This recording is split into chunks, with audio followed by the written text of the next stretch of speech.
Halo, selamat datang di Tanggerang Talk. Episode kali ini kita akan membahas satu hal yang baru-baru aja nih sempat membanggakan ya. Bukan sempat membanggakan, memang membanggakan untuk Kota Tanggerang dan masyarakat Kota Tanggerang. Karena Pemkot Tanggerang berhasil mendapatkan apresiasi dari pemerintah pusat terkait penurunan angka stunting, yaitu terbaik se-Provinsi Banten. Nah, ngomongin soal stunting, sebenarnya apa sih stunting itu ya kan?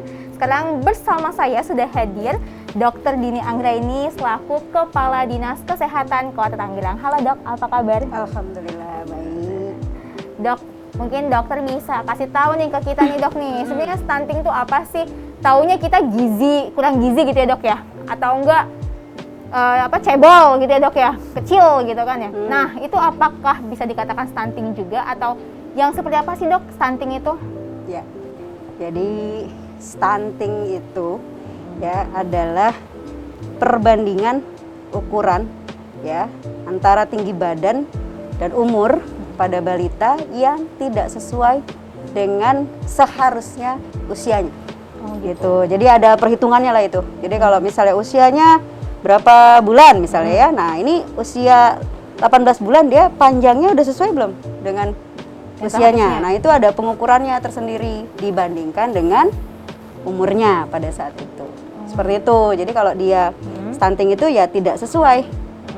Nah, penyebabnya itu yang tentunya banyak. Ya, penyebabnya banyak. Punten, kalau umurnya 24 tahun tapi tingginya cuma 1 meter itu gimana? Saya soalnya gitu Dok. Nggak usah kamu, saya juga. Punten ya Dok. Ngomong umur ya begitu ya. Saya soalnya gitu Dok. Wah, jangan-jangan nih Tifa nih stunting. Ya, jadi makanya kenapa stunting ini kita upayakan ya supaya nanti setelah melewati masa balita, tinggi badannya itu akan tetap sesuai dengan umurnya ya kan, faktor-faktor yang lain seperti genetik juga kan jadi ini ya. Cuma kita kejar supaya sebelum putus masa balitanya itu tinggi badannya sesuai dengan sama umurnya. Usianya. Iya, seperti itu. Nah, untuk faktor-faktornya sendiri yang mempengaruhi stunting tuh apa Dok? Kadang-kadang kita cuma bisa nyalahin, wah ini ibunya pas anaknya lahir nih nggak disusuin misalnya. Ya. Atau ada faktor lain Dok di belakang itu? Ya, jadi sebenarnya faktor ketika anak ini dalam usia kandungan, bahkan ketika ibunya masih remaja pun nantinya sebelumnya gitu, itu juga menjadi faktor yang penting. Bagaimana anak ini bisa berkembang dengan baik atau sesuai dengan usia. Jadi betul-betul dilihat dari masa remajanya, kemudian nanti pada saat dia sudah menikah kemudian mengandung anaknya. Nah, ini faktor gizi itu sangat berpengaruh terhadap perkembangan janin maupun nanti usia dia setelah lahir. Jadi betul tuh ya, 1000 HPK itu sangat penting. 1000 hari pertama kehidupannya Dok betul. Ya. 1000 HPK itu sangat penting. Dan sebelum menikah pun kita sebagai calon ibu juga harus memeriksakan ya Dok ya? Iya, jadi kalau perempuan itu cenderung ya anemia, ya kurang darah. HB, hemoglobinnya kurang. Nah, ini yang perlu istilahnya harus kita perhatikan. Maka kalau di Dinas Kesehatan, teman-teman di Puskesmas, itu kita punya program namanya Yuk Jaim. Jaga image. Jadi iya. Jadi jaga anemia pada remaja. Nah, jadi di sekolah-sekolah usia-usia remaja nih, anak-anak kita tuh sudah mengerti, paham bahwa dia tahu HB-nya dia berapa. Nah, HB itu hemoglobin yang ada dalam darah itu jangan sampai kurang dari normal. Normalnya kan sampai 12 ya. Nah, kalau kurang itu kita upayakan dari mana nih dia kurangnya? Bisa kurang dari protein, ya, zat besi, ya, dan lain-lain. Itu kalau ketika dia hamil, nah ini juga dijaga asam folatnya ketika dia mulai mengandung dan sebagainya. Supaya si janin ini berkembang sesuai dengan kebutuhannya. Jadi gizinya juga dari mulai remaja sampai dia menjadi ibu atau hamil ya, dalam kondisi hamil itu terjaga ya dari sekarang tuh, dari remaja Dok ya. Nah, anak-anak remaja kan biasanya kayak kita nih remaja itu suka makan junk food ya Dok ya. Terus minuman juga minuman yang bukan air mineral gitu ya Dok ya. Itu bisa mempengaruhi juga nggak sih Dok? Ya, sebenarnya kalau yang senang kopi Iya. Nah, itu salah satu yang bisa dia mengurangi zat besi. gitu. Jadi ini sangat berpengaruh gitu ya. Jadi ya memang kalau yang benar itu ya gizi seimbang. Ya sekarang udah nggak 4 sehat 5 sempurna udah nggak ada. Jadi gizi seimbang ya antara karbohidrat, protein, mineral dan lain-lain yang dibutuhkan. Gitu. Kalau zat besi itu umumnya protein kayak daging tuh. Itu kan harus dikonsumsi ya, harus dilihat. Nah, kalau memang kebutuhan dari makanan yang nggak support, maka kita beri terapi zat besi. Nah, salah satunya kita beri Fe. Ada vitaminnya khusus untuk menambah hemoglobin dalam darah. Nah, selain tadi dok jaga image ya dok ya, ada program apa lagi sih? Kalau Dinkes nih biasanya terkenalnya sama program-program singkatan. Iya. Ya jadi dari mulai remaja kita jaga, ketika menikah kita juga ada pemeriksaan pranikah.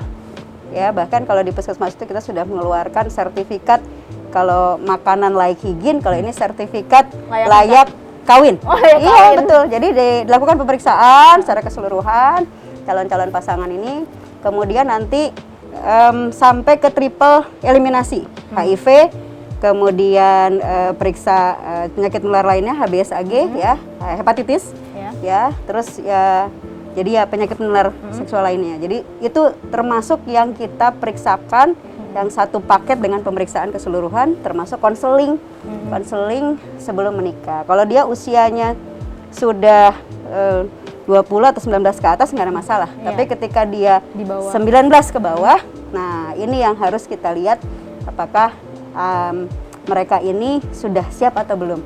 Biasanya kita akan lihat tuh kalau memang harus menjaga jarak kelahiran ya kita edukasi supaya menunda dulu sampai betul-betul siap. Kayaknya saya siapin sertifikat kawin dulu kali dok ya, buat cari pasangan kali dok ya.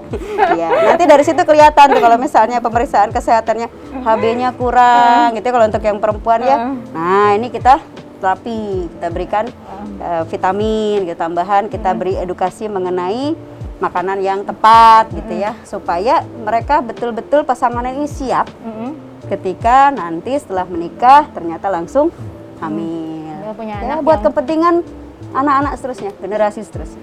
betul yang sehat ya dok Ya, ya pasti. insya Allah. Jadi saya siapin sertifikatnya dulu baru cari calonnya, boleh ya dok ya? Gak boleh ya dok?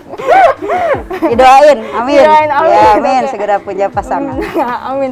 Berarti dengan hadirnya program-program tadi itu juga sebagai faktor pendukung ya dok ya? Angka Ya, stunting itu baru dari sebelum menikah. Nanti ketika dia di dalam kandungan kan kita terus ya lakukan pemeriksaan pemantauan, antenatal care, ANC ya, kunjungan ibu hamil ke puskesmas. Itu kan kita pantau tuh sampai dia nanti masuk masa melahirkan. Nah, ketika bayinya lahir, kita pantau lagi nih si bayi. Gitu ya. Jadi di Posyandu kita ada 1089 Posyandu yang terdata. Nah, ini dilakukan sekali sebulan di Posyandu itu ada penimbangan bayi itu ya, kita pantau perkembangannya. Nah, untuk bayi-bayi atau balita yang kurang gizinya, ada gizi kurang, ada gizi buruk. Nah, ini mereka akan kita pantau bersama dengan kader Posyandu dan tenaga gizi yang ada di puskesmas. Nah, kita punya yang namanya program Laksa Gurih. Jadi tata laksana gizi buruk hingga pulih. Jadi dipantau tuh tiap bayi. Nah, itu ada aplikasinya, jadi kita pantau perkembangannya berapa periodik ya, setelah tentunya kita berikan terapi intervensi dari sisi kesehatan.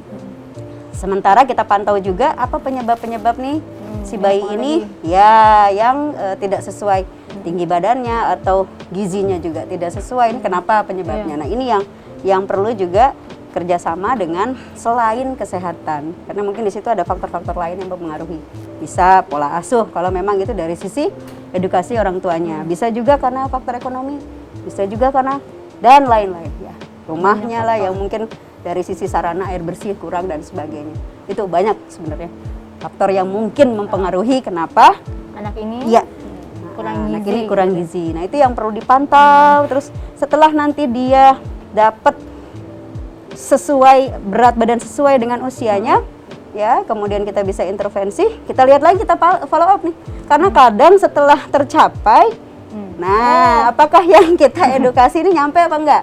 Karena kan ini udah ya maksudnya harus terus ini dilakukan oleh orang tuanya ya. Iya. Nah, Mentang-mentang itu udah yang sampai iya tantangan diam kita aja. seperti itu. Jadi setelah nanti oleh kader kesehatan, kemudian oleh petugas di puskesmas ya kita lihat ini memang tidak mudah, tetapi menjadi tugas penting bagi kita ya supaya itu tadi jangan sampai ada anak-anak kita yang stunting karena kita nih nanti 20-30 tahun ke depan yang gantiin siapa?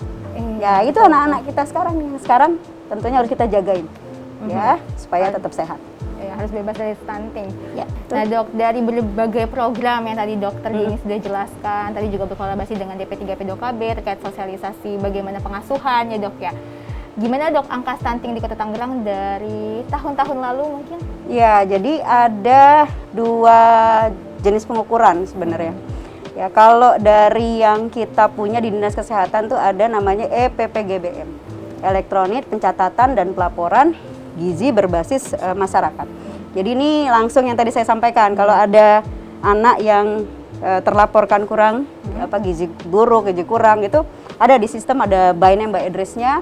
Nah, itu tercatat tahun 2018, 2019, 2020 ya. Ya, itu tercatat mengalami penurunan dari mulai angka 9,5%, kemudian di 2021 kita turun lagi menjadi 8,73% kalau nggak salah. Nah, sekarang posisinya sudah terhitung kurang lebih 5,9%. Jadi terus turun, tapi ini berdasarkan real yang kita intervensi. Kalau satu lagi itu data dari riset.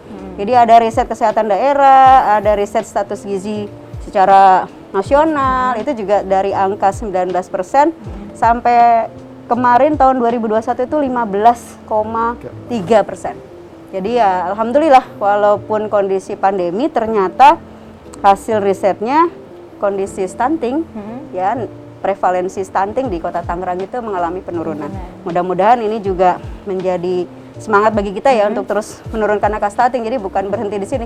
Karena kalau dilihat jumlah angkanya ya sebenarnya masih ribuan gitu.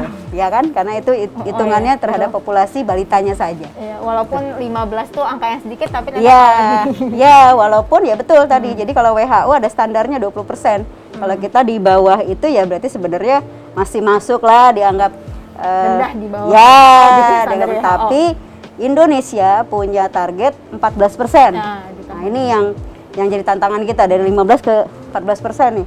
Nurunin 1%. Gimana tuh? Gitu ya. Mudah-mudahan lah. Insya Allah. Ya harus bareng-bareng, harus bersama-sama. Gitu.